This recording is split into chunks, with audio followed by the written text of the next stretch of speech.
एक पिता ने अपने बेटे की शादी गांव की सबसे खूबसूरत लड़की से करा दी। जब बेटे ने अपनी पत्नी को देखा तो वह उसकी खूबसूरती को देख मंत्रमुग्ध हो गया। उसके बाद बाला ने अपनी पत्नी को कहा, सुनो अलागिनी, मेरे पिता ने जबरदस्ती मेरी शादी तुमसे करा दी है। मैं इस शादी से बिल्कुल भी खुश नहीं हूँ, इसलिए मुझे माफ करना। यह कहकर बाला वहाँ से चला गया। फिर अगले दिन बाला बिना कुछ बताए अपनी पत्नी से फैक्ट्री चला जाता है। फैक्ट्री में काम करते समय उसे वहाँ पर कुछ अजीब आवाजें सुनाई देने लगी, जिससे वह अपना वहम समझकर काम करने लगा। तभी अचानक फैक्ट्री में लगी लाइट अपने आप जलने बुझने लगी। ये सब देख वह काफी डर जाता है, इसीलिए वहाँ से उठकर घबराते हुए अपने पिता के पास गया और फैक्ट्री में हुई सभी घटनाओं को अपने पिता से बताता है। उसके पिता बाला की इन बातों पर विश्वास न करते हुए उसे डांटते लगे और बोले, अगर तुमसे यह फैक्ट्री नहीं संभाली जा रही तो तुम उसे छोड़ दो, मैं अकेले ही संभाल लूंगा। ये सुनकर बाला गुस्से में अपने घर चला आता है। यहाँ पर उसकी पत्नी सुबह से उसका इंतजार कर रही थी, जहाँ रात को उसे फिर वही आवाजें सुनाई दी, जिससे वह चीख उठा। यह सुनकर उसकी पत्नी भागते हुए वहाँ आई और उसे एक गिलास पानी पीने को दी। अपनी पत्नी के साथ होते इस अपनापन को देख बाला को उससे प्रेम हो जाता है। बाला को अचानक डर जाने के बाद उसने देखा कि उसकी पत्नी उसका कितना फिक्र करती थी।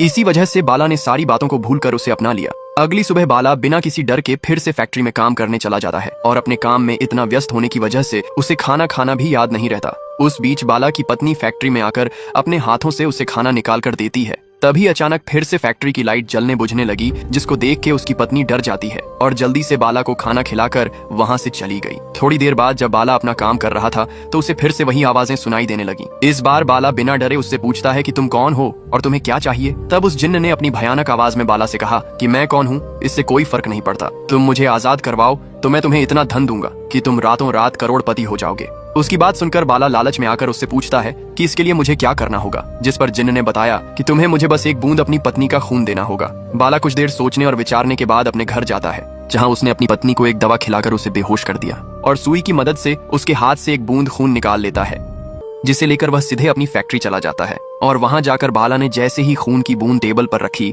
जिसे देख जिन्न ने अपनी भयानक आवाज में हंसते हुए बाला से कहा, अब तुम अपनी आंखें बंद कर लो। बाला ने जैसे ही अपनी आंखें बंद की तो वह जिन्न टेबल पर रखी खून की बूंद को पीकर वहां से चला गया और जाते जाते उसने बाला से कहा कि तुमने मुझे खुश कर दिया है, अब मैं भी अपना वादा निभाऊंगा। जिन्न के कहे अनुसार बाला के बिजनेस में तरक्की होने लगी। फिर उसने उन्हीं पैसों से एक और नई फैक्ट्री खरीद ली और साथ ही उसने बिजनेस को और बढ़ाना शुरू कर दिया। कुछ समय बाद वह लालच में आकर फिर से जिन्न से मिलने जाता है, जहां उसने जिन्न का धन्यवाद करते हुए कहा कि मुझे आपकी थोड़ी मदद और चाहिए, क्योंकि मैंने 2 फैक्ट्री और खरीद ली है। जिन्न हंसते हुए बोला कि लेकिन इस बार का सौदा थोड़ा मुश्किल है, क्या तुम इसे भी कर पाओगे? बाला मुस्कुराते हुए हाँ जरूर। उसने कहा कि मुझे तुम्हारी पत्नी चाहिए। ये सुनते ही बाला काफी नाराज हो गया, जिस पर उसने जिन्न से कहा, तुमको पता है कि तुम क्या मांग रहे हो?